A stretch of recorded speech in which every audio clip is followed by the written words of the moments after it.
नमस्कार साथियों, स्वागत है आप सभी का आज के इस सेशन में। तो आज मैं आपके लिए लेकर आया हूँ आर्टिकल्स के कुछ ऐसे क्वेश्चंस जो एग्ज़ाम के पॉइंट ऑफ व्यू से बहुत ही ज़्यादा इम्पोर्टेंट है।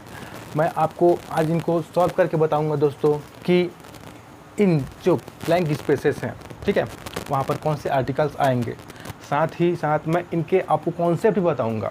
तो इनको तो समझना ही है, ठीक है, ये ज़रूरी है समझना, बट कॉन्सेप्ट जो मैं बताऊँगा उसको समझना और भी ज़्यादा ज़रूरी है कि वो जो कॉन्सेप्ट है ना केवल इन प्रश्नों में काम आएंगे, बल्कि इनके अलावा जितने भी आर्टिकल्स के क्वेश्चन आपको मिलेंगे, चाहे आपके कॉम्पिटिटिव एग्ज़ाम कोई भी हो, ठीक है, उन सभी में वो काम आएंगे। तो चलिए फिर शुरुआत करते हैं इन जो ब्लैंक स्पेसेस दिए हैं ना उनका सोल्यूशन विद कॉन्सेप्ट, ठीक है।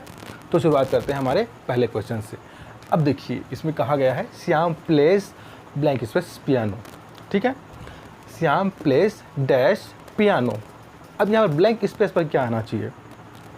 तो दोस्तों आप यहाँ पर देख रहे हो ये क्या है, पियानो। पियानो क्या है? एक म्यूज़िकल इंस्ट्रूमेंट है।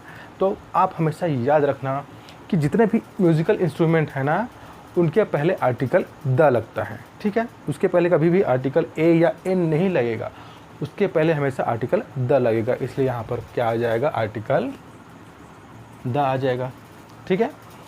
क्यों आया? क्योंकि ये जो पियानो है वो एक म्यूज़िकल इंस्ट्रूमेंट है और जितने भी म्यूज़िकल इंस्ट्रूमेंट होते हैं ना उनके लिए आर्टिकल द का यूज़ करते हैं, इसलिए यहाँ पर आर्टिकल द लगाया, ठीक है। तो ये एक कॉन्सेप्ट है कि जितने भी इंग्लिश में आपको जितने भी म्यूज़िकल इंस्ट्रूमेंट मिलेंगे उनके पहले आपको क्या करना है, आपको आर्टिकल द का यूज़ ही करना है, कभी भी आर्टिकल ए या फिर एन का यूज़ नहीं करना है, ठीक है।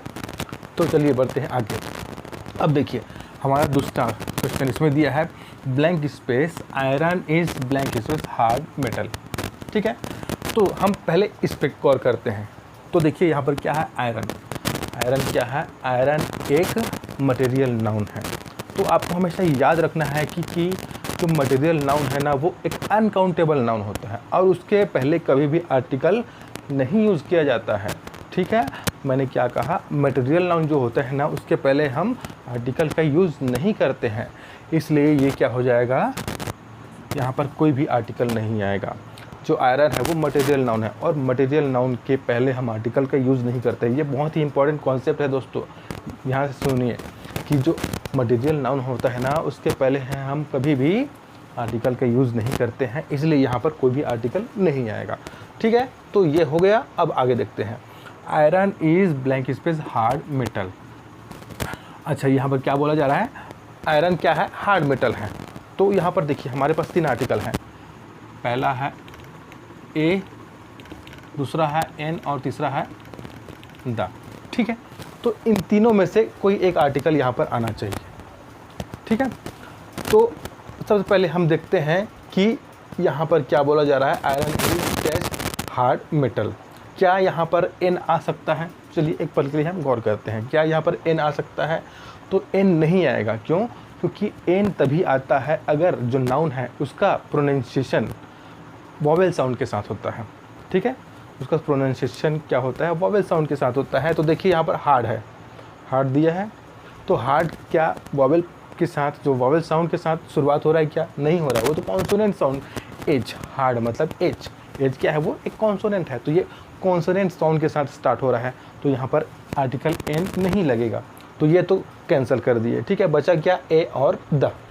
अब देखिए जो द होता है ना, जो आर्टिकल द होता है वो किसी स्पेसिफिक जो निश्चित हो या फिर जो कोई एक हो, कोई यूनिक चीज़ हो, उसके बारे में बात करते हैं तब आर्टिकल द का यूज़ करते हैं। लेकिन आप जानते हैं कि यहाँ पर क्या बोला जा रहा है, हार्ड मेटल बोला जा रहा है।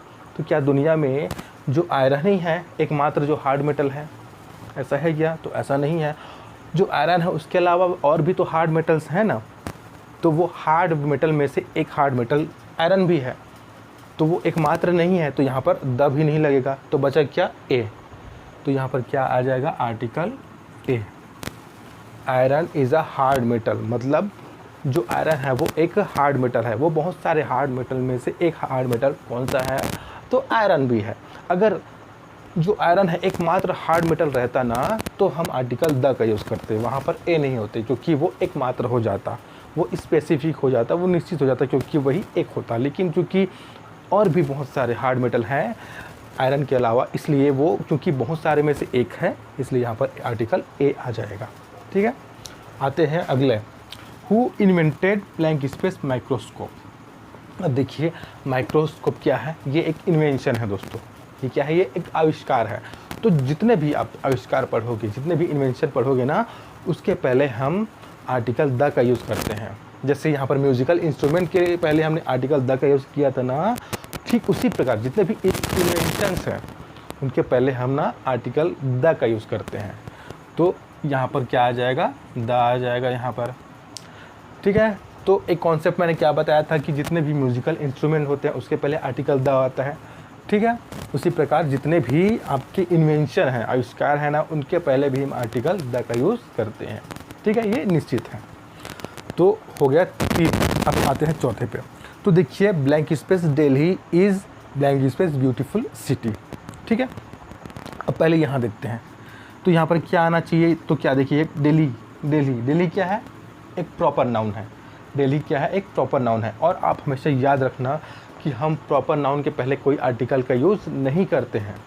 ठीक है, हम प्रॉपर नाउन के पहले आर्टिकल का यूज़ नहीं करते हैं दोस्तों। तो यहाँ पर कोई भी आर्टिकल नहीं लगेगा। ठीक है, तो इसका हो गया। अब आगे देखते हैं, Delhi is dash beautiful city. ठीक है, अब देखिए हमारे पास 3 आर्टिकल्स हैं, ए, एन और द। तो देखिए द का यूज़ कब होता है, जब कोई चीज़ एक हो, यूनिक हो।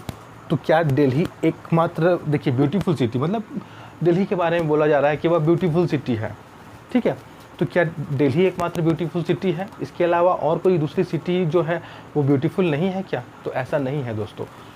दिल्ली तो है, मैं मानता हूँ दिल्ली है, बट उसके अलावा और भी तो हैं। मतलब जो दिल्ली है वो बहुत सारे जो ब्यूटीफुल सिटीज़ हैं उनमें से एक है। तो जब यहाँ पर किसी वो यूनिक नहीं है तो यहाँ पर द भी नहीं लगेगा, क्योंकि ठीक है वो एक निश्चित नहीं है, बहुत सारों में से एक है, तो यहाँ पर द भी नहीं लगेगा। तो द तो कैंसिल हो गया, मतलब ए और एन का जो यूज़ है उनमें से एक का यूज़ होगा। ठीक है, तो यहाँ पर ए आ सकता है या फिर एन आ सकता है। अब कैसे डिसाइड करें कि हम यहाँ पर ए लगाएंगे कि एन लगाएंगे? तो आप जानते हैं कि जो आर्टिकल एन होता है वो कहाँ लगता है, तो वह उस नाउन के पहले लगता है जिसकी शुरुआत जो है एक वॉवेल साउंड के साथ होती है। तो देखिए यहाँ पर ब्यूटीफुल है, ब्यूटीफुल की शुरुआत क्या एक वॉवेल साउंड के साथ हो रही है? नहीं हो रही है ना, ये तो कॉन्सोनेंट है, कॉन्सोनेंट साउंड के साथ हो रहा है, तो एन भी नहीं आएगा। तो यहाँ पर बचा क्या, ए, बचा क्या ए, तो यहाँ पर ए आ जाएगा। ठीक है, तो ये भी हो गया। अब बढ़ते हैं आगे। He is blank space student of mathematics, वह स्टूडेंट है मैथमेटिक्स का। अच्छा, अब मुझे ये बताइए, किसी स्टूडेंट के बारे में बोला जा रहा है कि वह स्टूडेंट है मैथमेटिक्स का। अब यहाँ पर ब्लैंक स्पेस है, अब इस ब्लैंक स्पेस में इन 3 आर्टिकल में से एक आर्टिकल आएगा। ठीक है, तो मान लो कोई स्टूडेंट है, तो क्या वही एकमात्र स्टूडेंट है मैथमेटिक्स का? क्या उसके अलावा कोई और भी नहीं है क्या स्टूडेंट जो मैथमेटिक्स पढ़ता है? तो दोस्तों आप जानते हैं कि मैथमेटिक्स पढ़ने वाले बहुत सारे हैं। ठीक है, मैथमेटिक्स पढ़ने वाले बहुत सारे हैं।